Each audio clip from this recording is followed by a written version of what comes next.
After watching hundreds of anime, selecting only 10 is very difficult, but not impossible. पिछले 15 सालों से मैं इस एनिमे कम्युनिटी का पार्ट हूँ। इन 15 सालों में मैंने बहुत सारे डिफरेंट जॉनरास और डिफरेंट एनिमेशन स्टाइल्स एक्सपीरियंस की है। ये लिस्ट 4 फैक्टर्स पे बेस्ड है: प्लॉट, कैरेक्टर्स, एनिमे एडेप्टेशन और मेरी personal enjoyment. And I am also including events of manga in this list. किसी भी इंसान को एक पर्टिकुलर एनिमे देखने के लिए कन्विंस करना एक डिफ़िकल्ट टास्क होता है, इसलिए मैंने इस लिस्ट के हर एक एनिमे का थोड़ा ज़्यादा डिटेल में एक्सप्लेनेशन दिया है। I hope this list will provide you strong anime recommendations. So without wasting any time, let's dive in. Number 10, attack on Titan. Attack on Titan ये एक ऐसा एनिमे है जो हर नए सीज़न के बाद बेटर होता जाता है। इस स्टोरी का ऑथर है हाजिमे इसेयामा, जिसने इस एनिमे को एक बहुत इंटरेस्टिंग डायरेक्शन दी है। नॉर्मली फैंटेसी स्टोरीज में मेन कैरेक्टर्स एक रियलिस्टिक वर्ल्ड का पार्ट होते हैं और वहाँ से प्लॉट एक फिक्शनल वर्ल्ड के टूवर्ड्स डेवलप होता है, बट अटैक ऑन टाइटन में एग्जैक्टली अपोजिट है। इस स्टोरी के स्टार्ट में मेन कैरेक्टर्स एक डार्क फैंटेसी वर्ल्ड का पार्ट होते हैं, जहाँ से स्टोरी एक रियलिस्टिक दुनिया की तरफ डेवलप होती है। इसकी वर्ल्ड बिल्डिंग भी काफ़ी यूनिक है, different type of technology, interesting politics and obviously titans. इस शो का प्रोटोगोनिस्ट है एरेन येगर, जिसकी कैरेक्टर डेवलपमेंट मुझे अब तक की सबसे अनएक्सपेक्टेड कैरेक्टर डेवलपमेंट लगी। फ्रीडम ये इस पूरे एनिमे की सबसे इम्पोर्टेंट थीम है, जिसके अराउंड पूरे शो का प्लॉट कंस्ट्रक्ट किया गया है। इस एनिमे के हर एक मेजर कैरेक्टर का दुनिया को देखने का नजरिया अलग है, इसलिए हर किसी की फ्रीडम की डेफिनेशन भी अलग है। इस स्टोरी के पहले 3 सीजन्स का एनिमे एडेप्टेशन स्टूडियो विट ने किया है। ये एक नियर परफेक्ट एनिमे एडेप्टेशन है। Studio MAPPA also did a decent job with season 4। Number 9, one punch man. I am not a big fan of superhero stories, but I am in love with one punch man, क्योंकि one punch man ये एक typical superhero story नहीं है। बाकी superhero stories में main character बहुत smart होता है या किसी एक्सपेरिमेंट का शिकार होता है या कुछ बार लिटरली एलियन होता है, बट इस शो में ऐसा कुछ नहीं है। इस स्टोरी का मेन कैरेक्टर है साइतामा, जो ना बहुत इंटेलेक्चुअल है, ना किसी एक्सपेरिमेंट का बाय प्रोडक्ट है, ना कोई एलियन है।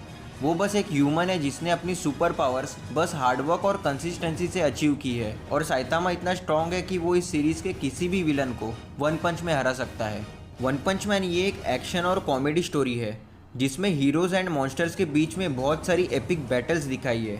Most of this shows comedy is based on parody of super hero genre and shonen genre. इस शो की मेजर थीम है रीडिफाइनिंग ऑफ हीरोइज्म। ये एक कॉमेडी शो होने के बावजूद इसमें बहुत डीप फिलोसॉफिकल मैसेजेस भी है।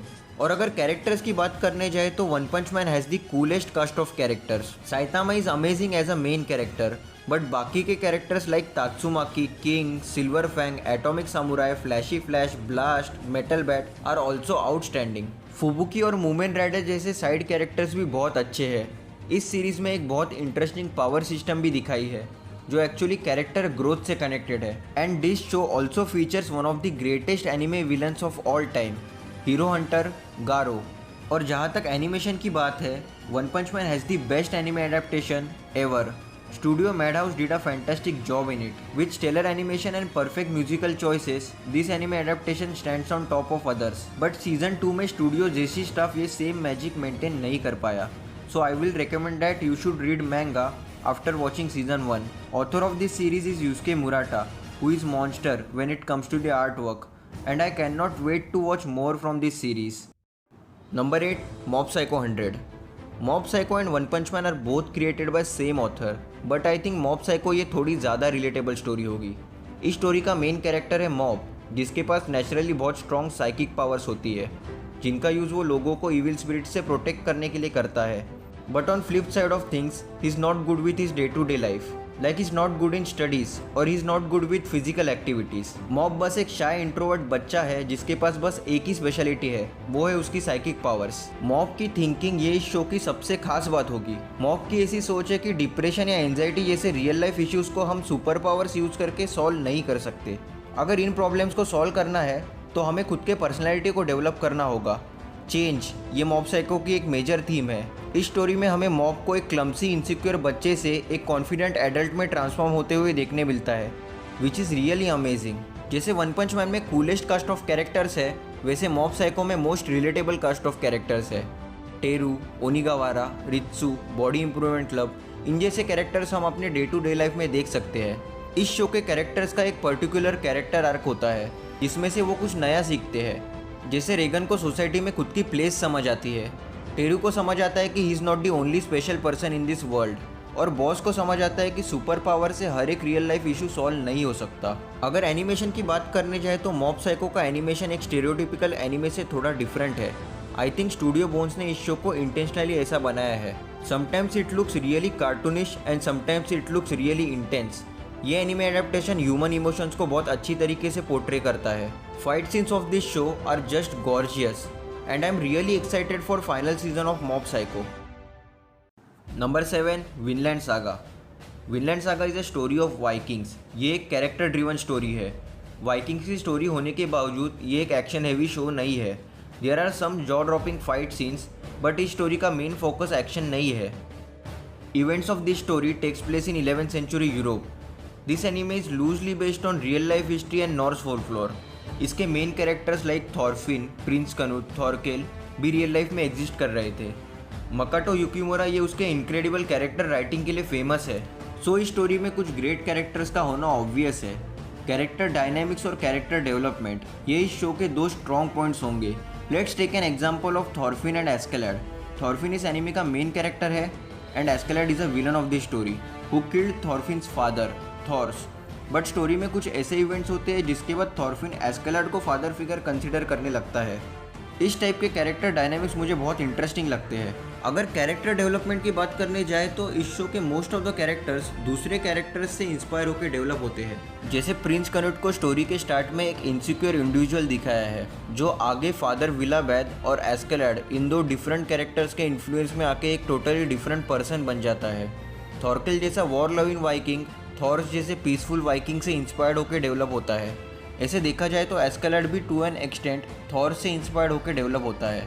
मुझे इस शो की एक खास बात लगी कि थॉरफिन इस शो का मेन प्रोटोगोनिस्ट होने के बावजूद एस्केलैड स्टोरी में ज़्यादा सेंट्रल रोल प्ले करता है। Violent nature of this show is inspired by Berserk and actual story of this show is loosely based on Erik the Red saga. मुझे विनलैंड सागा किसी भी फैंटेसी सेनेन से ज़्यादा डार्क लगता है क्योंकि फैंटेसी सेनेन में मिथिकल क्रिएचर्स वायलेंस करते हैं, but in this show all the brutality is perform by humans. That's why this show feels so heavy. War, kingdom politics, revenge, slavery ऐसे बहुत सारे मैच्योर थीम्स है इस स्टोरी में। पूरे शो में विनलैंड को बहुत ज़्यादा रोमांटिसाइज किया गया है।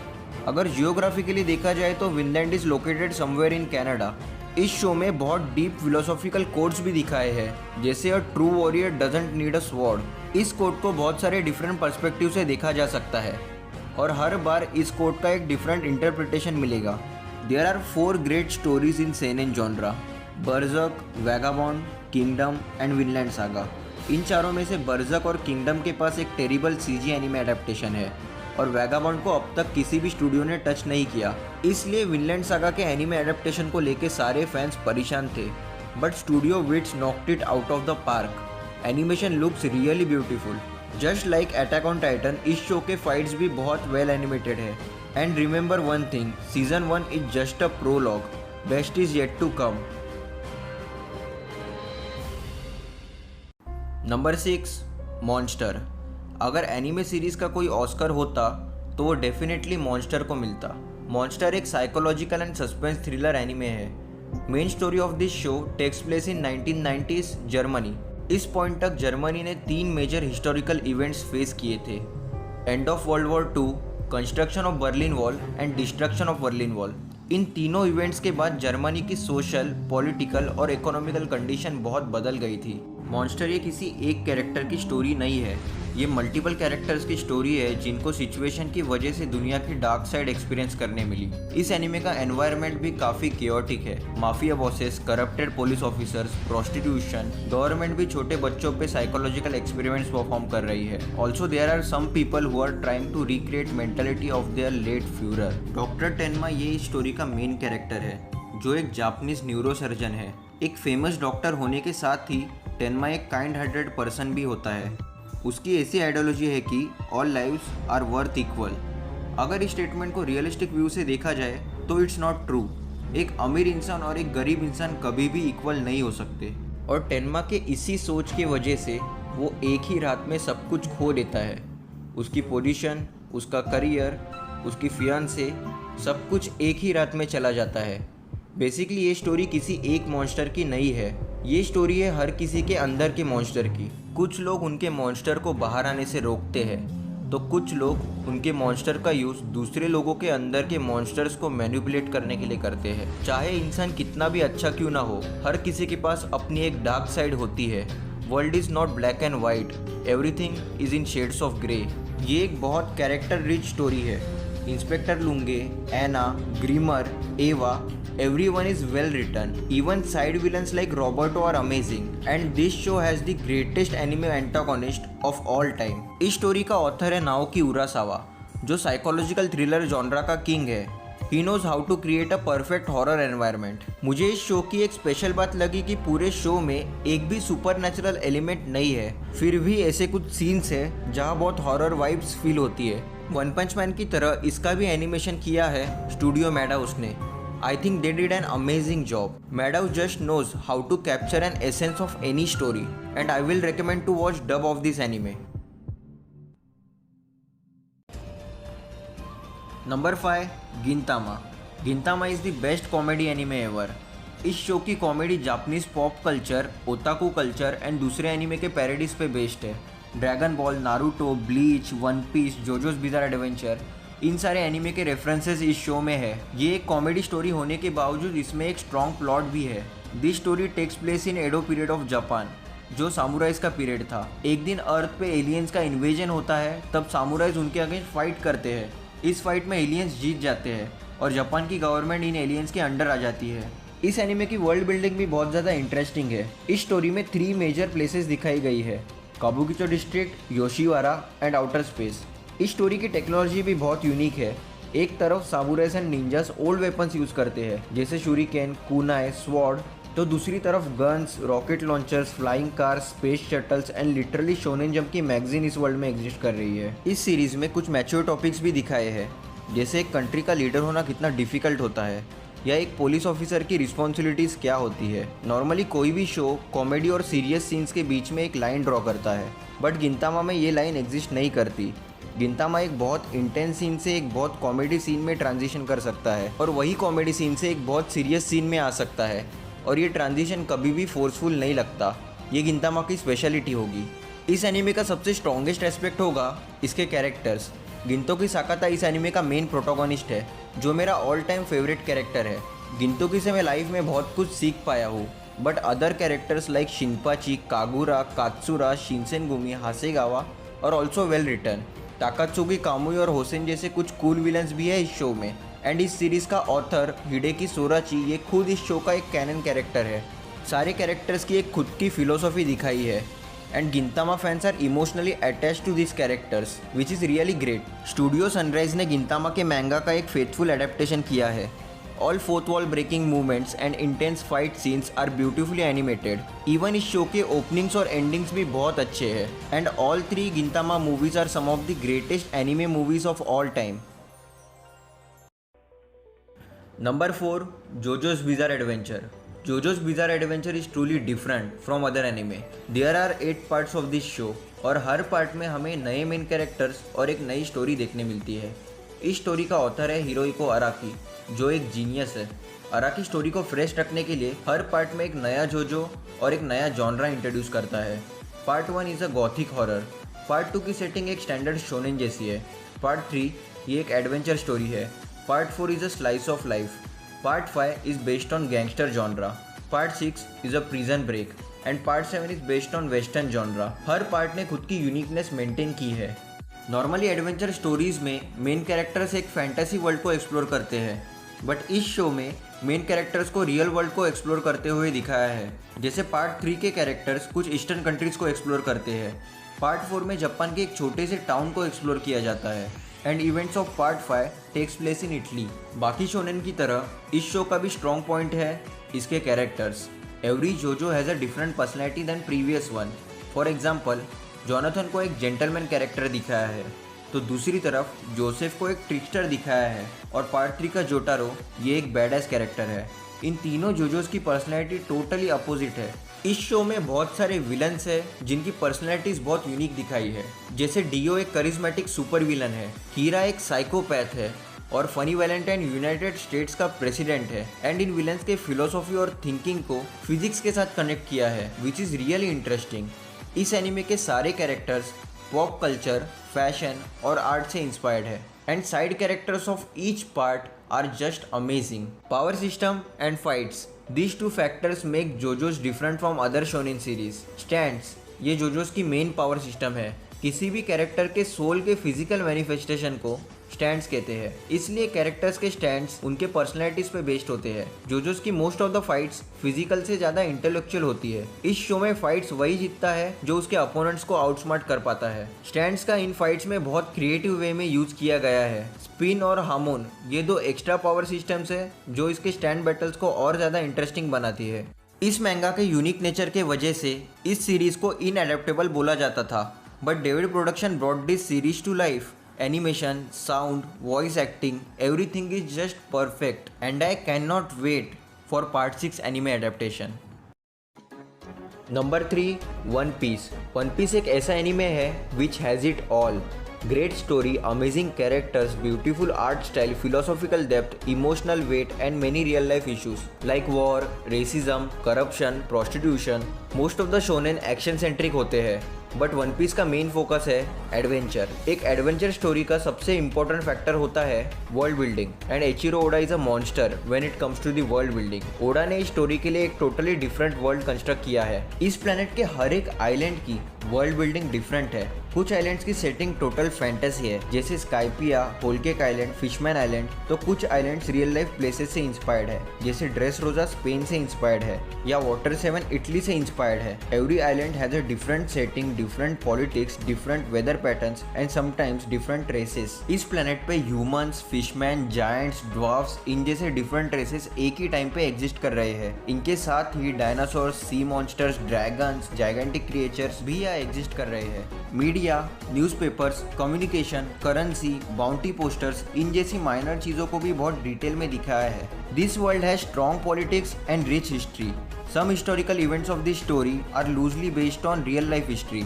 हर एक आइलैंड की एक अलग हिस्ट्री दिखाई है जो एक्चुअली वर्ल्ड हिस्ट्री से कनेक्टेड होती है। One piece also has a deeper political philosophy than any other anime. Art of foreshadowing, ये वन पीस के स्टोरी टेलिंग की और एक स्ट्रेंथ होगी। ऐसे बहुत सारे मूवमेंट्स हैं जिनकी फोरशैडोइंग हंड्रेड्स ऑफ चैप्टर्स पहले की गई है। इस तरह की फोरशैडोइंग की वजह से पूरे वन पीस की स्टोरी एक जिक्सॉ पजल की तरह कनेक्ट हो जाती है।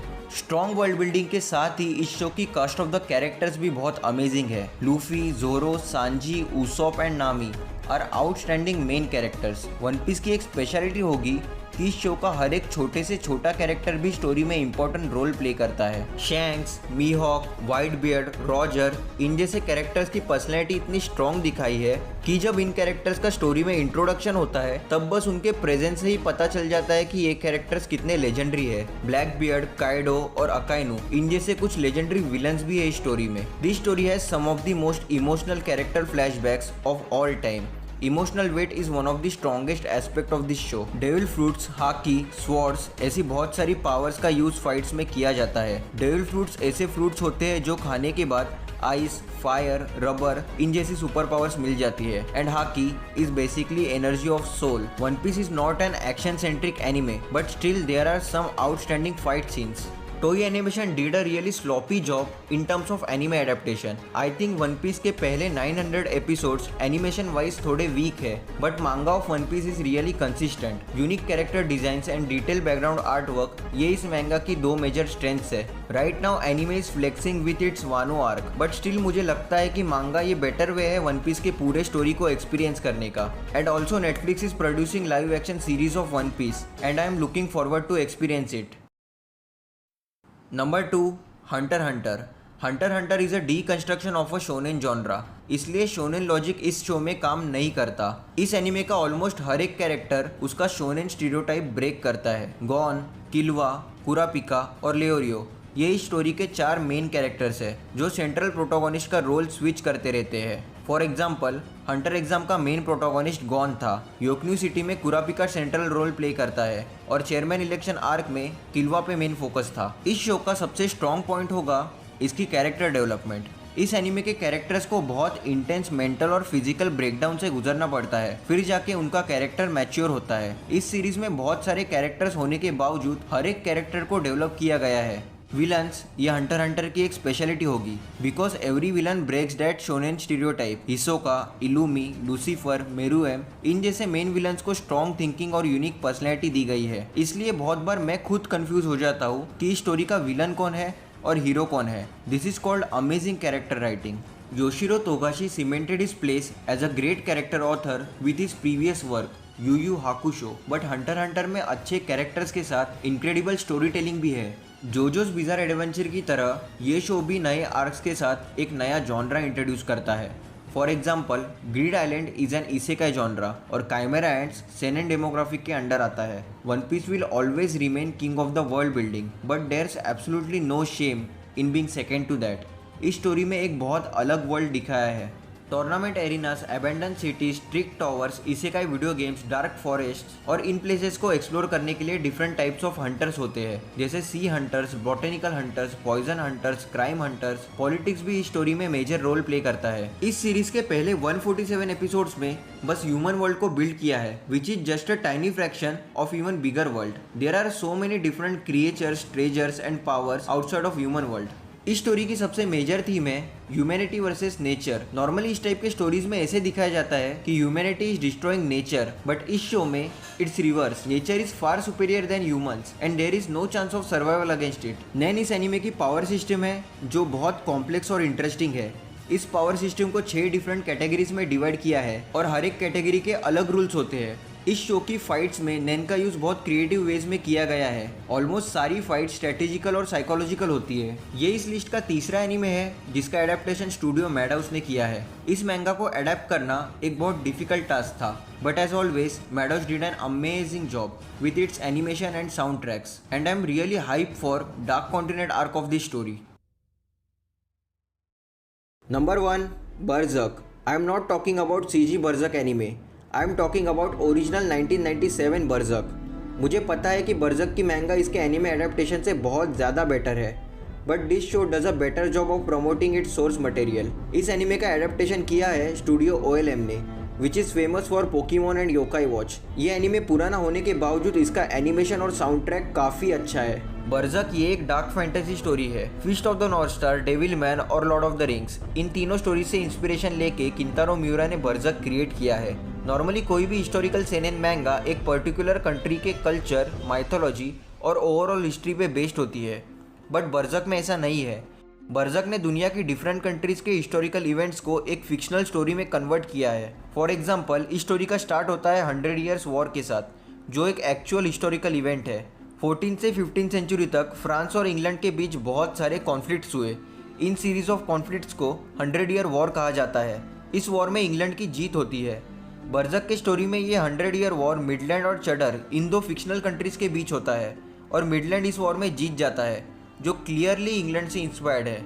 इस स्टोरी का सबसे बेस्ट फिक्शनल कन्वर्जन है कुशान एम्पायर, जो इंडियन हिस्ट्री और माइथोलॉजी पे बेस्ड है। In first and second century Asia, Kushan empire was one of the largest empire in the world, which consist of modern day Afghanistan, Pakistan and parts of north India. इस story में कुशान्स को एक major एंटागनिस्टिक force दिखाया है। उनके रहने के तौर तरीके, उनके गॉड्स, सब कुछ इंडिया से इंस्पायर्ड है। इनकी आर्मी भी हाथी, घोड़े, पिशाच, असुर और राक्षसों से भरी हुई है, और इनका लीडर असुरों का राजा गनिष्क, जो real life Kushan emperor Kanishka the great से इंस्पायर्ड है। गनिष्क को एक ऑलमाइटी विलन दिखाया है। कुशान्स का मेन गॉड लॉर्ड शिवा था, इसलिए गनिष्क और लॉर्ड शिवा के बीच में बहुत कनेक्शंस दिखाए हैं। गनिष्क के असुर और राक्षसों की आर्मी और मिडलैंड के ड्रैगन्स, गार्गोयल्स और डीमंस के आर्मी में एक बहुत एपिक वॉर होती है, विच इज़ एब्सोल्युटली इंसेन। इस स्टोरी में एस्ट्रल वर्ल्ड और फिजिकल वर्ल्ड ऐसे दो डिफरेंट वर्ल्ड्स दिखाए हैं। बर्जक की वर्ल्ड बिल्डिंग HP लवक्राफ्ट के हॉरर से इंस्पायर्ड है। HP लवक्राफ्ट एक अमेरिकन ऑथर था जिसकी ऐसी सोच थी कि mankind's greatest fear is fear of unknown. इसलिए बर्जक के वर्ल्ड में इतने सारे मिथिकल क्रिएचर्स एग्जिस्ट कर रहे हैं, और हर एक क्रिएचर डिफरेंट कंट्रीज के माइथोलॉजीज पे बेस्ड है। जैसे ड्रैगन्स और फेरीज यूरोपियन फोल्कलोर से इंस्पायर्ड है। Trolls, ghost pirates and krakens Scandinavian mythology से इंस्पायर्ड है। There are so many mature topics in this show, like corruption, war, politics, loneliness, darkness, betrayal, revenge, despair, and very interesting commentary on religion, God and faith. किस चीज़ में faith होना चाहिए, कब faith होना चाहिए, ऐसी बहुत सारी चीज़ें दिखाई है इस स्टोरी में। इस सीरीज़ का plot, world building and philosophy काफ़ी स्ट्रॉन्ग है, but heart and soul of this story is its cast of characters. This story features one of the greatest protagonists and one of the greatest antagonists of all time, Guts and Griffith. दोनों के पास एक बहुत tragic past और unique character development है।